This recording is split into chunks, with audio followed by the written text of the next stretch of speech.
La théorie du choc des civilisations de Huntington est schématique comme un western hollywoodien. C'est la clé de voûte finale de cette conférence. C'est qu'en réalité, vous savez que je vous ai parlé de Brzezinski qui explique donc que l'encerclement de de la Russie. L'autre théoricien, c'est Samuel Huntington, l'Américain, qui a dit que le monde devait s'orienter vers ce monde multipolaire dont on nous a bassinés, avec donc des grandes civilisations qui se partageraient la planète. C'est une vision criminelle, belliciste, raciste, religieuse, et qui est fondée, poussée par les Américains dans une espèce de volonté de taxinomie délirante pour diviser le monde en quelques grands blocs. Premier bloc, celui qui est de couleur framboise écrasée, c'est le monde judéo-chrétien.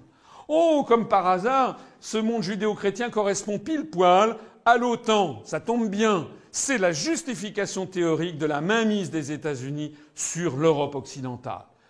La couleur en couleur pistache, c'est le monde latino-américain. Pourquoi n'est-il pas judéo-chrétien? On se le demande, mais non, on se le demande pas. C'est tout simplement parce que ce sont des gens qui détestent les Yankees, et donc on les a confinés dans un ghetto.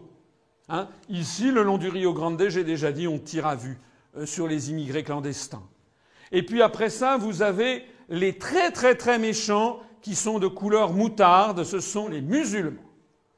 Alors, dans la pensée américaine, eh bien, on va mettre dans ce monde moutarde, ça va depuis le Sénégal ou la Mauritanie, les pays du Sahel, les Arabes du Maghreb, les Arabes du Mashrek, les Badaouïas d'Arabie Saoudite, tout ça ce sont des Arabes, mais on met dans le même sac les Iraniens qui sont des Ariens, qui sont des Persans, qui ne sont pas des Arabes, on met le monde turcophone, les Turcs ce sont des autres ethnies, ce ne sont pas des Arabes, on y met les Pakistanais qui sont des Ariens, on y met les Bengalis du Bangladesh qui sont encore des différents, les Somalis, on y met le monde malais avec l'Indonésie et la Malaisie, et ça se termine par ces tribus papous de l'Irian Jaya.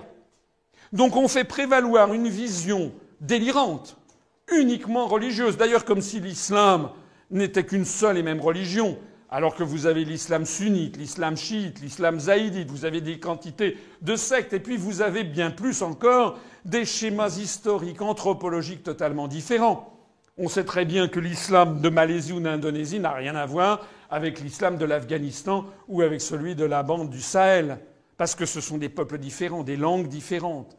Par exemple, dans tout le sud-continent, il y a le pouvoir de la Shakti, le pouvoir de la femme nourricière, ce qui fait que nous avons le Bangladesh ou le Pakistan, qui sont parmi les principaux pays musulmans du monde, qui ont été parmi les premiers pays du monde à être dirigés par des femmes. Comme d'ailleurs l'Inde et le Sri Lanka, qui l'un est hindou majoritairement et l'autre bouddhiste. Donc on a des schémas anthropologiques qui prévalent là-dessus, mais les Américains s'en foutent, c'est pas le problème. Alors, en plus de ça, on a mis là... Après ça, c'est la civilisation africaine. Dans l'esprit de celui qui a conçu ça, c'est évidemment l'absence de civilisation.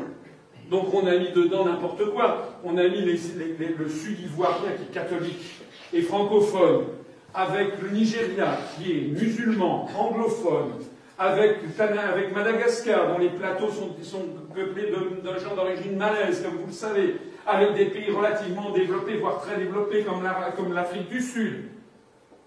On s'en fiche éperdument. Et puis alors on a mis l'Inde, la civilisation indienne, comme si l'Inde n'était pas un pays musulman, alors c'est le deuxième pays musulman de la planète, le plus peuplé après l'Indonésie.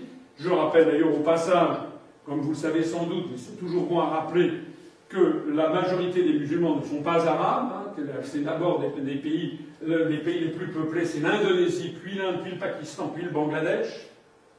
Nous avons ici ensuite la civilisation dite confucéenne, c'est-à-dire chinoise et ses prolongements, la civilisation japonaise, que les Américains ont eu la gentillesse de considérer comme une civilisation à part, et puis les deuxièmes très très méchants, qui sont couleur caca, et bien après la couleur moutarde, là ce sont le monde orthodoxe. Ouh, ils sont très très méchants aussi, il faut vraiment les repousser au-delà. En tout cas, tout ceci pourrait prêter à plaisanterie si, comme je l'ai dit tout à l'heure, ça n'était pas la pseudo-justification théorique d'une volonté de faire un ensemble euro-atlantiste, guerrier, qui a vocation à vouloir diriger le monde et à imposer des guerres néocoloniales. Alors c'est évidemment extrêmement grave, parce que cette construction européenne qui tient encore un petit peu dans l'esprit des gens parce qu'on leur a fait croire que l'Europe c'est la paix. Non, l'Europe est en train de nous entraîner vers la guerre. Et on le voit de plus en plus.